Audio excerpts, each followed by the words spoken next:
Okay, this is Gary Clarkson from Crank Software, and this is the second part of the bring up. The first part was installing the Torizon Docker core image, and the second part now is when we're going to be bringing up the board with some containers. So you can see on the screen here that we've booted to our desktop, and if I flick back to my desktop, I've got a couple of windows here. The first one will be the serial console window. So here we are connected to the target board by the UART, and I've got some additional commands here that I'm going to use to type in.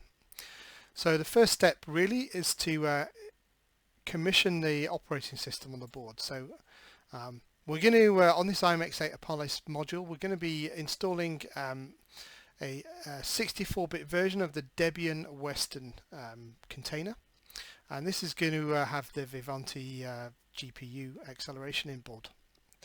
So you can see here we're going to set that to be restart always, and we're going to be logging in with user root. So let me go ahead and install that.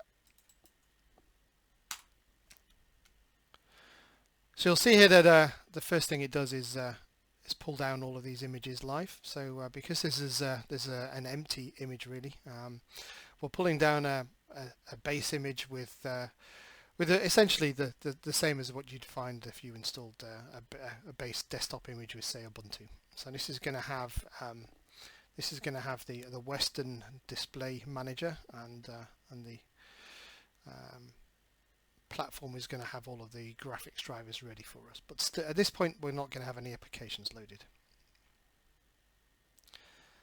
So now the second step is complete. We've now got the Debian Weston image on the board, and if I show you Docker PS, you can see it's running now. It's been up from 10 seconds. So that's really the second step, and this is going to allow us to now deploy containers on top of this platform, which are going to be making use of the graphics subsystem.